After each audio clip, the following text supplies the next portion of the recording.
yards regression, you got Saquon, Derrick Henry with crazy yardage totals and total yards. You have their total yards listed here, I'm assuming? Yeah, over 2,100 total yards for each of them.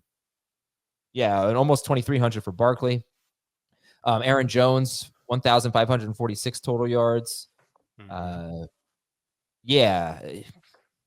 With Saquon and Henry specifically, your level of concern? It's pretty high for Saquon, less so for Derrick Henry, because Saquon took on more work. And I don't think anybody should ever doubt Derrick Henry. Saquon had almost 500 total touches last year. The previous 2 times he had at least 350 touches in the season, he came back with worse numbers, worse point per game numbers in fantasy the following year, missed some games the following year. And I think you should bake in some sort of regression, be it because of health or just overall efficiency when it comes to Saquon this year. I don't like him as the number 1 running back. I don't like him as the number 2 running back either.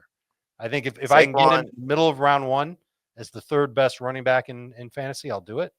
But I'm not targeting Saquon in drafts. The most telling number for me with Saquon is there have been 8 other 2,000-yard rushers, and every single one of them have declined by over 500 yards the next season. Yeah, every single one. So 6 of the 8 were over 800 yards less the following season. Mm-hmm. So I made some future bets yesterday, and I was looking at Saquon's prop for the season. It was 1,500 rushing yards, and I was like, "Oh, that's interesting," because again, the number comes down. But if it comes down only 500, he's still over this number. So it's tough to say he's going to get close to that. It's easy to say he's going to regress, and to what level is really the concerning part of it, because not just, again, the history of 2,000-yard rushers, it's also all the work, as Dave alluded to. It's just scary that he could really be a disappointment, which I hate to say because I love Saquon, but it's just the historical side of this is just not on his side. Derrick Henry went from 2,027 yards in 16 games to 937 yards in 8 games the following year. But actually, yeah, he did hurt his foot. He went from 5.4 yards per carry to 4.3, and then 4.4, and then 4.2. And then last year, Derrick Henry averaged 5.9 yards per carry. It was different scheme. I know, but that's insane. That's insane. That can't happen again. Heath, I'm going to let you answer this, as I think the phrasing of it will suit you. I haven't drafted Derrick Henry once in any of our drafts. I really don't think I have. I was just looking at a few. I can't remember ever drafting him so far in our 2025 mocks. What's wrong with me? I don't know if it has anything to do with Derrick Henry. I'll just say I've just been sitting here silent during this segment because I said enough things about historical precedents and Saquon Barkley and Derrick Henry last offseason that I just have to sit in the corner. But I agree. That there's something wrong with me.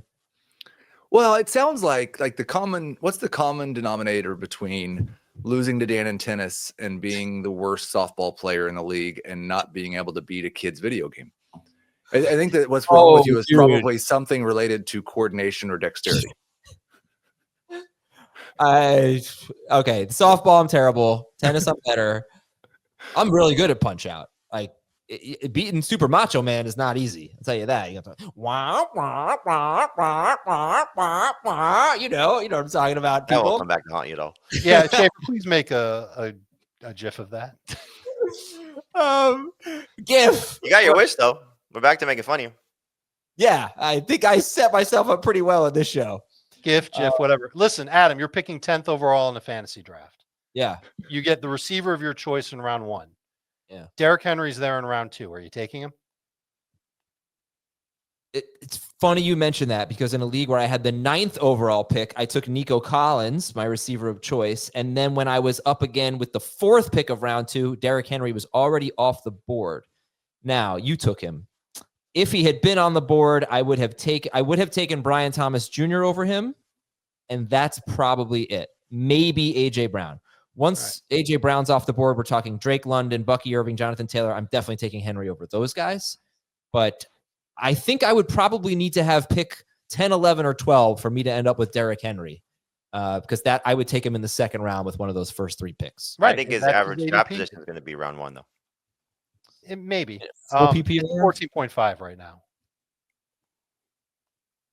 I think it was a lot higher than we thought it would be last year. Mm-hmm. The chat today. It's been really good. Very sharp. Very sharp. I think we can hide the comment, Heath. I think it's been on there long enough. Oh, you hadn't seen it, so I needed your reaction. Okay.